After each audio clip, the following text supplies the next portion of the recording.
Hello folks, I hope you're having a good day today. Hey, today I want to take a look at an author out there, Frederick Arnold Kummer Jr. He wrote during the pulp era. We're going to be taking a look at one of his stories, Adventures in Lemuria, which he published in 39 and so forth. We're going to be taking a look at that here today for you.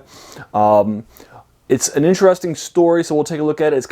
It's a good story to take a look at for a few reasons.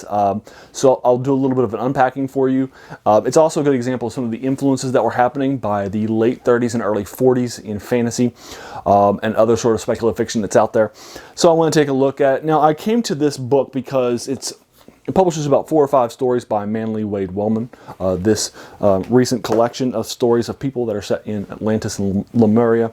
Lemuria, for those of you who may not know, is a continent. It's basically the Atlantis of the Atlantic Ocean, and it may be called Mu by some writers. It's incorporated into a lot of various places in the Cthulhu mythos and other places too.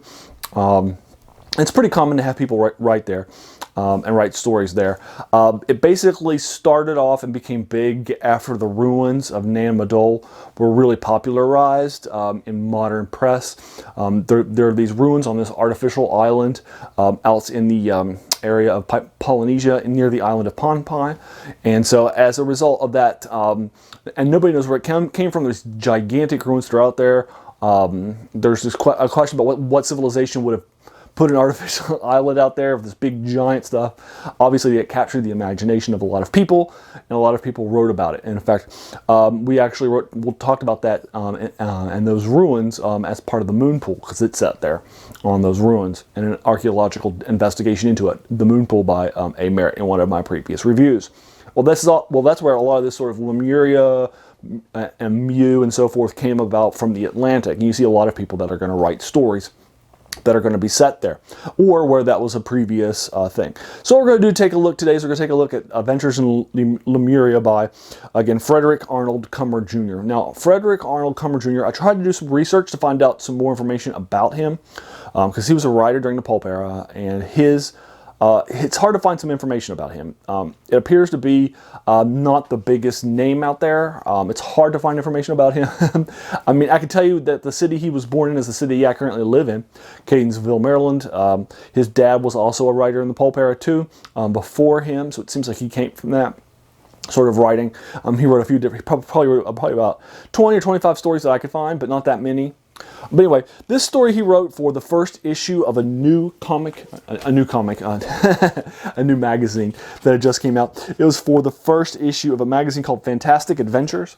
And Fantastic Adventures had its first issue in 39, and this was one of the stories that was in the first issue.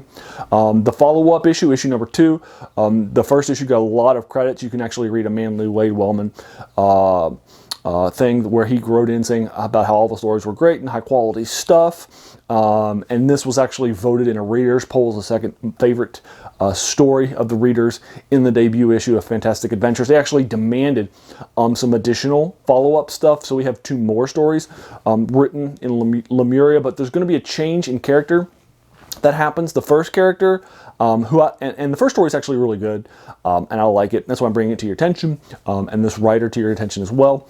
But the next 2, which I've read, they're a part of this collection. If you want to check them out, they're not as good as the first one, and I think that's because they choose to change the character, and in changing the character, I don't think it's as good as this one is. So in this one, your main character is this gentleman named Cord. He calls himself the Wanderer. He's from Crete, and he has wandered all the way over to Lemuria, and he's adventuring. He comes across some people that are battling, and as a man of battle, he moves himself towards them very quickly because he looks like a traditional old school Greek person from Crete. He doesn't look like the people from Lemuria.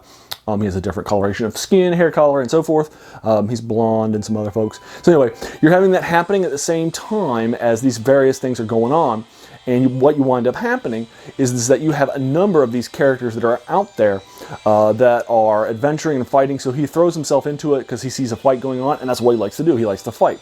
And as he goes in, he tries to assess like what's happening, and he sees this main guy who appears to be young, very good with the blade, very gifted, and then a group of people that are attacking him, and they're attacking him unfairly and underhandedly.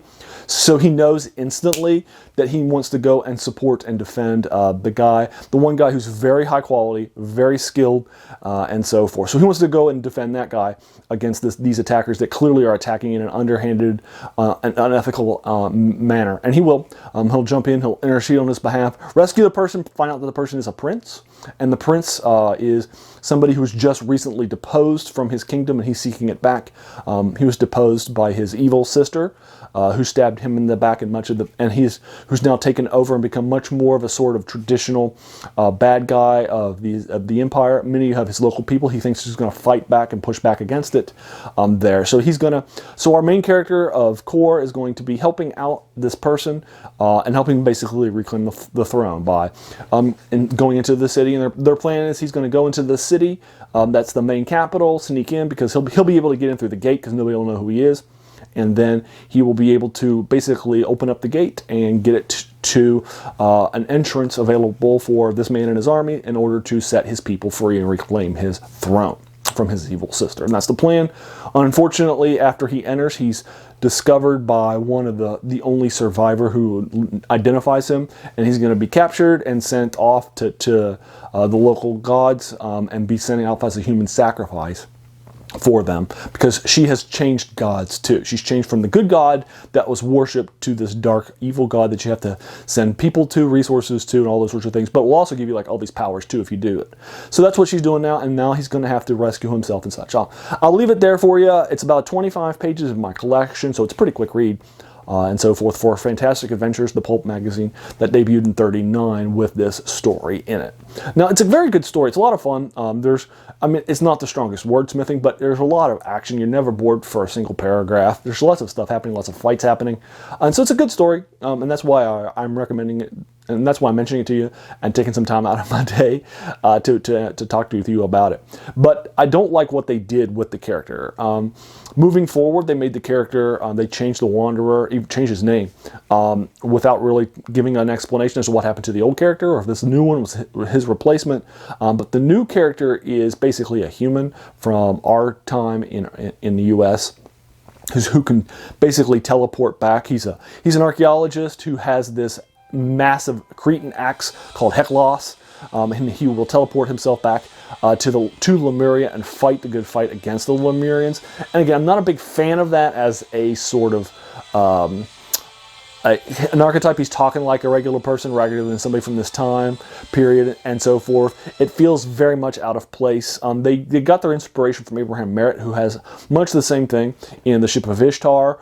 And they said we wanted to kind of follow more what Abraham Merritt was doing in The Ship of Ishtar, where he has also a character in there who is from our modern day, who gets teleported to this realm where he has to defeat Nurgle and such on the Ship of Ishtar, as well as the followers of Ishtar that he's fighting for and against at various points during the story. So there you are. I'll go ahead and leave you with it. Again, it's called Adventures in Lemuria. I'll try to link you to it. I'm not sure if it's going to be available online or if it's the collection that I linked you to, but that collection also has the other two stories. Again, I'm not going to tell you the other two stories, but there you are. There's Frederick Arnold Kummer. Have you heard of him? Have you read anything by him? I'd love to engage you with him more. Let me know what you thought about it in the comments below. If you like this, please feel free to hit that subscribe button. There's going to be so many more of these classics. I like to try to find some of these folks that are not always ones that we know about or lost to time in fantasy, science fiction, and horror for you, so that we can kind of unpack them and talk about them together. So if you like this, please hit that subscribe button. There's going to be so many more of these videos to follow. And hey, I want to thank you so much for your time, for watching all the way here to the end, because we all have such busy days and busy lives. So the fact that you spent this time with me, that's very humbling, and I appreciate that. Thanks again.